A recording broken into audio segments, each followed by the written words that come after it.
What is going on today, guys? Tomcat here, and today we are back in Forza Motorsport 6, and I've decided to go ahead and set the DRIVETAR difficulty to unbeatable, just so we can see how unbeatable they actually are.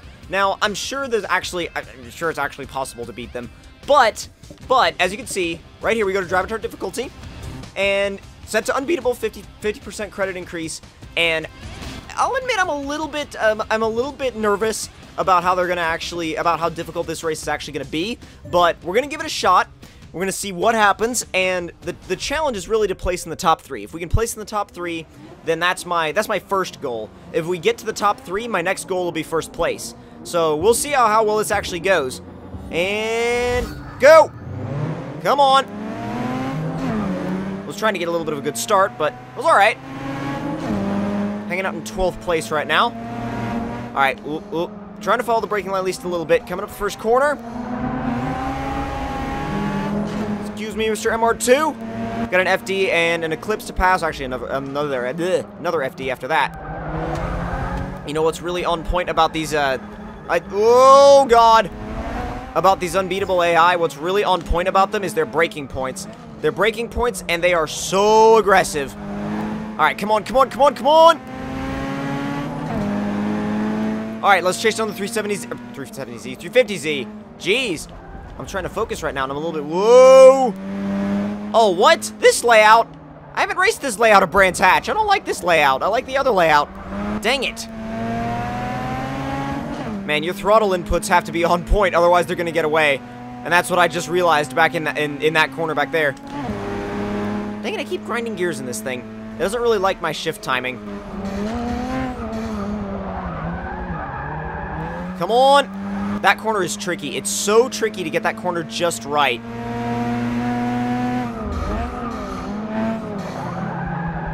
Come on! Keep it to the inside. Yes! Now power out of it and straighten up, straighten up! Not bad. Once the pack kind of separates a little bit... Oh my god! Did not expect it to go that sideways. Excuse me, 350Z. Alright, now, closing in on the next MR2. He's gone off track, which means we're going to be able to get around him very quickly. Down to second. Oh, God, he's back. Okay, hi, MR2. Alright, let's try this again. That MR2 is going to give us a couple of issues, it looks like. And I think that if you're really... Oh, beat Nick. Sweet. But the thing is, I feel like if you're really trying to do well on unbeatable AI, I feel like the strategy to it would be to pass as many of them as you can when the pack is really close together. Because if you wait until the pack has thinned out like this, they can be really tricky and really actually pretty much gone at this point. Crap. No, no, no, no, no, no, no, no, no, no! Come on, come on, come on, come on! Nope, I am going to cut you off. I am going to cut you off as much as humanly possible. Excuse me, Eclipse. Jeez, getting him up in our way. Ooh, I was going to have the inside on him, but... Yeah, but... I was going to have the inside on him, but I was trying to prevent a little bit of oversteer, and in the process of doing so, the 370Z snuck in on the inside. The thing is, when you're on impossible AI, or unbeatable AI, the thing is, it's to the point where if you mess up, you better be ready to get passed. Like that. Yeah, like that.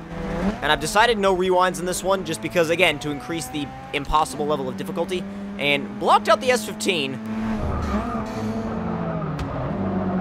Not really working, but come on. Need to get back around the S15. If we can get back around the S15, I really don't want to come 10th. I really do not want to come 10th, because that's a very James May finishing place to come in, so... Well, I could see him already out on the straight. Jeez.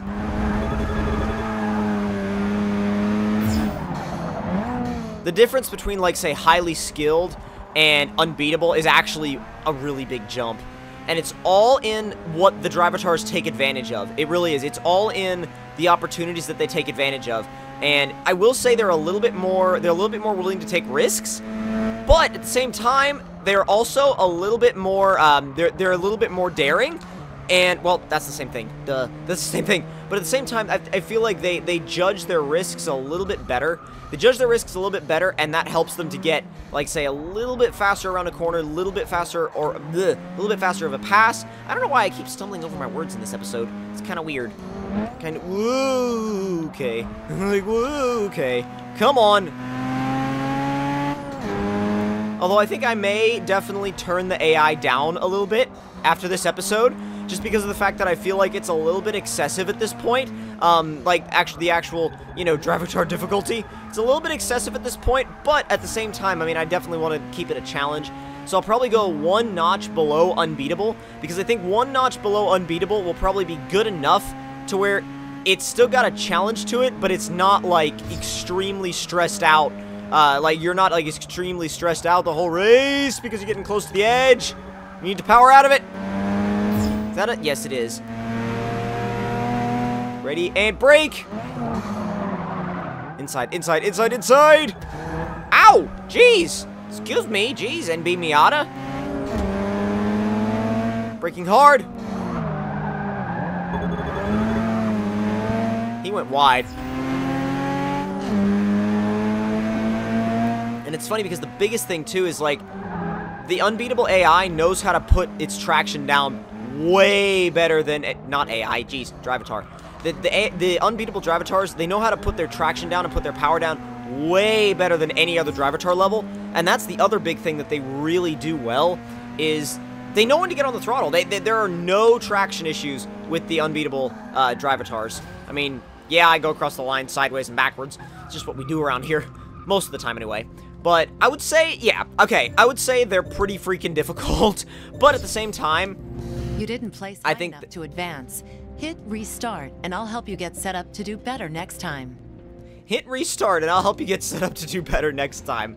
I love that. We're going to go ahead and drop the level down a little bit, just because that was a test, and it went rather poorly. To be a perfect match for you.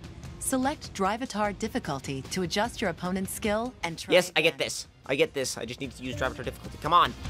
All right, unbeatable, pro, expert, highly skilled. I'm going to say... Let's try expert. Let's try expert, and I feel like expert might be a really good spot to set that difficulty. I feel like it'll be a little bit of a challenge. It'll be a little bit of a challenge, but at the same time, it's not going to be, like, insanely over the top. And as long as it's not insanely over the top, we'll be okay. As long as it's not insanely over the top, we'll be fine, guys. Come on, come on. Get some traction and go. Here we go, here we go. Getting up in the pack a little bit. Braking, braking. Trying to be real smooth down this right-hander. Powering out of it. Alright, staying in the gas as long as possible. Up to the braking point. Down to second. Turn in, turn in, turn in. Oop, oop, oop, oop. Tires aren't warmed up yet. They're definitely cold. I mean, I know we just started the race, but still. Smooth throttle applications and powering out. Around the 350Z. Their braking points definitely aren't as smooth now, and I think that that's one of the biggest differences that I noticed from, like, say, expert to unbeatable is the braking points. The braking points are definitely off. Just a couple more guys to get past. I mean, we're already up to the top 3. That's the thing. We drop it down to expert, and we're already in the top 3 on the first lap out of 6. So it's definitely a, I wouldn't say a night and day difference, but it's definitely noticeable. Head down the hill. All right, closing in on second. Closing in on second. Braking. Oh, oh, oh, oh. Losing it still. That corner is weird in this car. It's difficult to judge, especially in a car that doesn't really have much low-end torque like this FD. The thing is, you get into that corner and oh, yes, goodbye Mitsubishi Galant. And I'm redlining the crap out of second gear. I was just looking to the side, looking at, like, you know, the Mitsubishi Galant as I passed it, and I didn't really even think about the fact that I was just bouncing the crap off the limiter in second gear. Come on. Past the 22B. Just this 22B STI to get past, and we've got it. Yes! So now all we got to do is maintain. All we got to do now is maintain first place and think about our lap times. Controlling the oversteer, very, very minute inputs back there. Tried to induce a little bit of brake oversteer. I mean, it kind of worked a little bit, but definitely not. Definitely not to the extent at which I would. Not to the extent at which I was hoping. But I think what we got to do is actually brake later.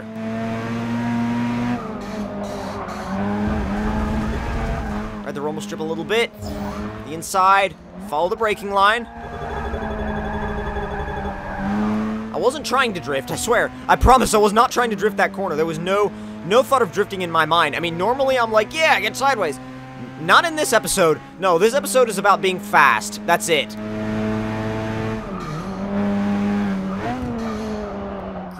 Crap. Oh, jeez.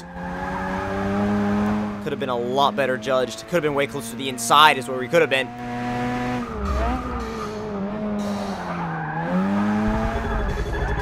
That's a little bit closer to the transition I wanted. A little bit closer.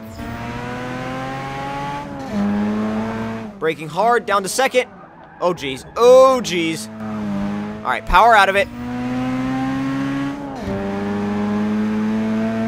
Thing is, if you don't keep this car above 6 grand, it's like above 6,000 RPM, there's not a lot you can do with it. There really is not a lot you can do with it. I mean, I guess I get that that's the whole deal with rotary engines, but at the same time, it can be a little bit frustrating sometimes when you're pulling out of a corner and you expect to be able to do it in 3rd gear and you're like, oh, nope, never mind, I gotta go down to 2nd again, and then right back to 3rd because I have no power down low. And that's probably the biggest advantage of a torquey engine, is pulling out of corners, and you don't really have to change gears as much, because every time, I mean, even though changing gears obviously is very important, you do lose a little bit of time when you change gear, and this car, I mean, you definitely have that as an issue, and I think that one of the biggest things that you could do to fix that is, I know a lot of rotary guys are going to get mad at me for this, but when you put a V8 in it, when you put a V8 in these, I mean, it does fix the torque issue for sure, but at the same time, it doesn't scream like this.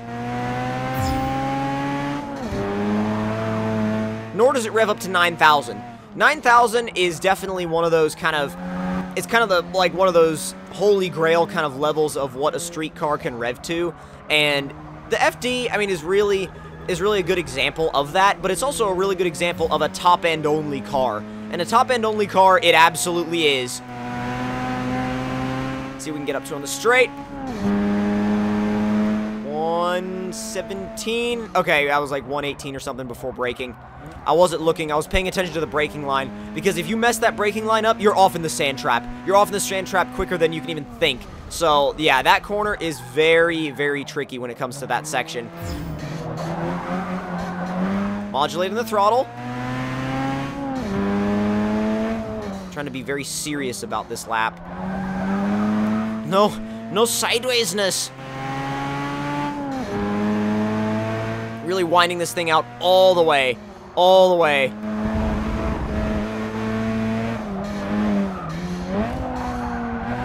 See if going down to 2nd helps us a little bit right here.